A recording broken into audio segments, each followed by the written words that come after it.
Good morning, Sully. What's happening, bud? You had your 3-4 cups of coffee? I've got them travel size. I'm headed on the road here down to beautiful downtown Glassboro to Richard Wacker Stadium for some football. Nice. So you got a full day here? You covering all 3 games or what? You going to be out there for the next 9 hours? Yeah. I'll be at the first game. Tom McGurk will cover that, and then I will cover the second game and probably write a column off of the third game. Nice. Yeah, then we'll go back tomorrow and do it some more. Yeah, you can take off Monday and Tuesday, right? Yeah, something like that. We'll figure something out. So what are you most excited for this weekend? I'm really intrigued by Group 5. Sully, I would like to see if RV can, I don't know, slow down this Lenape juggernaut. They beat them earlier in the year, and I was there, and it was kind of a slugfest. But the way Lenape's been putting up numbers recently, I would love to see if they could keep that going, or if RV, kind of reverts back to what it was like in October when they really shut them down defensively. So that's one thing I really want to see. West Deptford and Haddonfield, obviously, it's must-see football anytime they meet. So, there's a couple good storylines there, but each game brings its own interesting value. Mark, give us a little more insight into the Group 1 final, Penns Grove and Paulsboro. We don't talk a whole lot about the Group 1 schools. I know you're pretty familiar with both these programs. Yeah, well, Penns Grove has scored it at an ungodly rate this season. Their offense, they run a spread, they throw it, they run it thick at Tyreek Brown, who's probably one of the best juniors, or definitely one of the best juniors in South Jersey. He could be a D1 kid next year. They've got a lot of firepower. They only lost once, and that was to Salem by 2 earlier this season. And, Paulsboro knocked off Salem by 8 in the semifinals. I think Penns Grove was kind of glad to see that. I don't think they wanted to see the Rams again. Paulsboro, obviously, DeRon Holloway, running back. He's been stellar for a couple of years now. He is the guy to watch. He's an all-South Jersey kid. And the Red Raiders, as we know, and as I frequently mention, have a way of finding their best game in the biggest game. So it'll be a tough test, but that could be a shootout. There could be a lot of points scored in that one. We're talking Mark Trible of the Courier-Post, and Mark, you mentioned Lenape. I think, what are they averaging, about 60 points a game in the playoffs? Oh, it's unbelievable. I mean, they beat Vineland 35-0 in the first round. They beat Howe, I believe it was 63-27 or 28 the second round. And then, yeah, so they're probably averaging about 45 a game then. Yeah, and then don't forget, on Turkey Day, they played Shawnee, who's a Group 4 finalist. They beat them 45-0. So I think you can make the case. St. Joe, Delsey, and Lenape are probably playing the best football out there right now, and we'll get to see all 3 of them this weekend.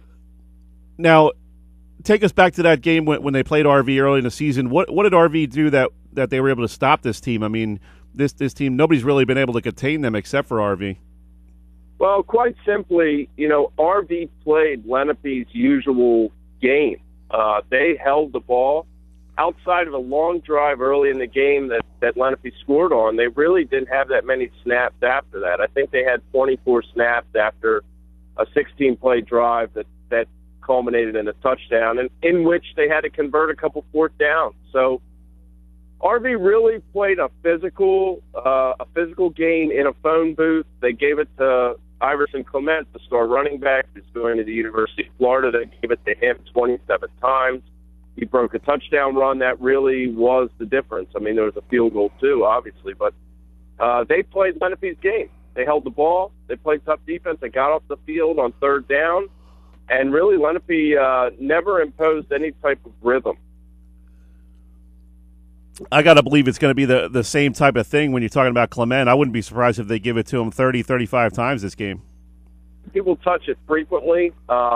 If Lenape is on their druthers, he will not catch it in the punt game, as Millville can attest to with this punt run back that eliminated them essentially. I would try to find creative ways to use him. I don't think you could just run him between the tackles. He is capable of making any play, a long one, but maybe get him out in space, maybe some passes, maybe some trickeration, some misdirection, anything you can do to give him, just an extra inch, because that's really all he needs. Mark, what do you learn from these coaches leading up to these games? Obviously, you talk to some of these guys, and they're grinding like any high school coach does up till 2 a.m. watching film, and their wives are getting all mad at them for not coming to bed and all that kind of stuff. But what do you get the sense from these coaches as to what they might try that's different from what they normally do, or how do they view it in this type of game? Is it more, hey, let's stick with what's been working all year, or do they feel like because of the quality of the opponent they might need to do some different things? Well, it's funny. We have a lot of familiarity here in the championship. I mean, Wilson and Delsey played earlier this year. They've also played last season. You look at West Deptford and Haddonfield, obviously they're not going to have secrets from one another.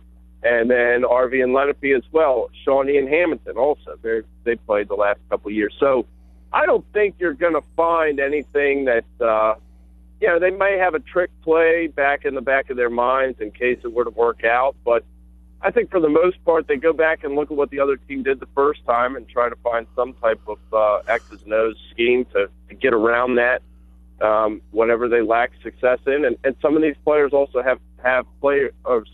some of these teams also have players back that did not play the first time around. So I think that goes into it as well.